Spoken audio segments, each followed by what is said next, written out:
colleagues, I think we've done something very, very important this week, because everyone has been telling us for weeks that we're not allowed to march. We're not allowed to call for a ceasefire on Armistice Day, even though that should be the most appropriate day to call for a ceasefire. We're not allowed to march even though we weren't going to the cenotaph. We're not allowed to march because we're hate marchers, which is what we hear from Suella Braverman. But we have defied the government and the police attempts to stop us from marching, and we are marching this Saturday in our hundreds of thousands.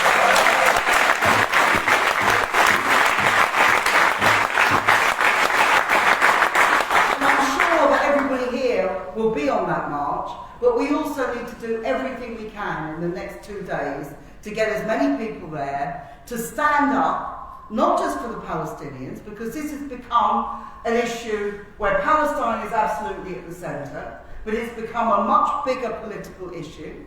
It's about free speech, it's about Islamophobia, it's about politicians fomenting fascist and far-right ideas in order to try to crush the Palestine Solidarity Movement. It's about all those things, so it takes on an extra importance.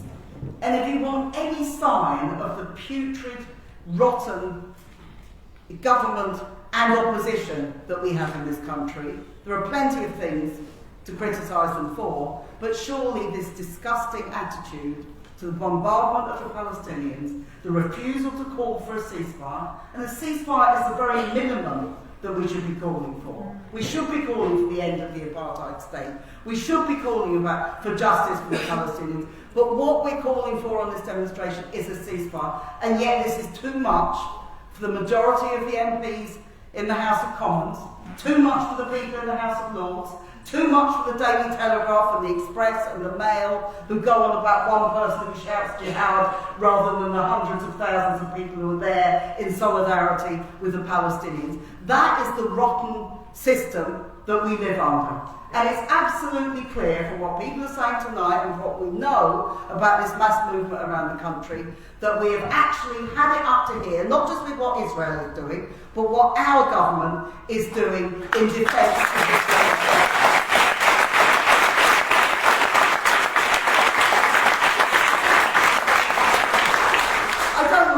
Long on Suella Braverman, because I guess she's going to be gone in a few days, that she even is too much for a racist right-wing Tory party.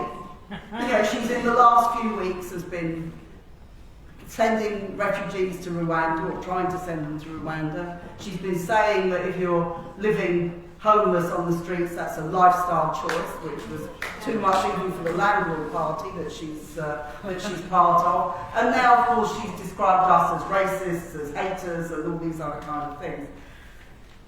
Braverman will go, not mainly because she's put pressure on the Metropolitan Police, and you can only imagine the kind of divisions going on there, that you find the Metropolitan Police going on about the dangers of racism on the demonstration when it's been found institutionally racist more times than we care to.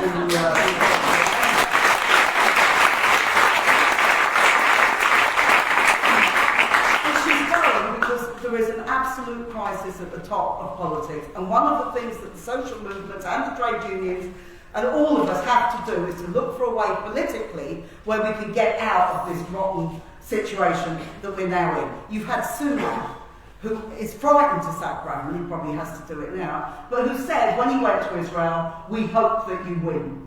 We hope you kill the 4,000 children who've died already. We hope that you will destroy Gaza from one end to the other. We hope that it will continue with this ethnic cleansing. That's what they mean when they say this. And it's also going on, not just in Gaza, but in the West Bank, where the settlers and the IDF are working to ethnically cleanse the West Bank as well. This is the second Nakba. It's an attempt to drive the Palestinians out of their historic country, and that's why we have to be on the streets. And we've heard from Keir Starmer as well, who has caused the most, I mean, Mona described it very, very well. There is a huge crisis in the Labour Party, which is not going to go away. It is leading to the resignation of many, many councillors, shadow cabinet minister resigned this week, and other shadow cabinet ministers will resign. But this really isn't good enough. If you have a Labour Party which cannot stand up for human rights, which allows a humanitarian catastrophe to continue, which goes on about democracy but denies the rights of the Palestinians to equality and the right of return and all the other things that they need, then that is something we have to say. That is a Labour Party which is not fit for purpose, and Keir Starmer is not fit for purpose.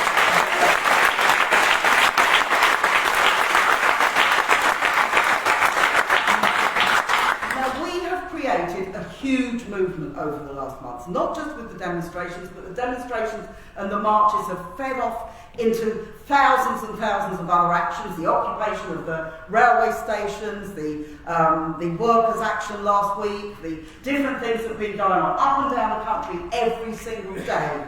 There are thousands of actions going on as people are standing up for the Palestinians and campaigning for the Palestinians. Do you know, when we set up Stop the War more than 20 years ago, we added 2 slogans to our original slogan of Stop the War. One was against Islamophobia, and the other was to defend our civil liberties, because we knew that what they would do with the war on terror would be to attack our civil liberties and to attack the Muslim community, who have been absolutely exemplary in standing up against war and standing up in defence of the Palestinian people.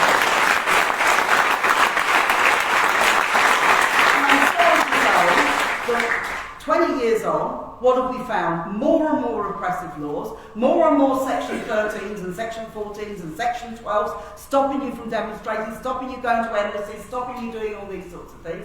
And the Islamophobia is out of this world. There is a big increase in it again around the question of Gaza, and the whole connection that Braverman makes is that somehow the people on these marches are extremists and terrorists and therefore Muslims, or Muslims in a majority. Those of us who've been on the demonstrations know that is a lie, and know that the Muslims are there as part of a very, very broad movement involving people of all ages, of all races, of all walks of life. That's what's going on. But that is too much for the government to take, because they want to demonise the Muslim community, and we are not going to let that happen. We are going to stand together.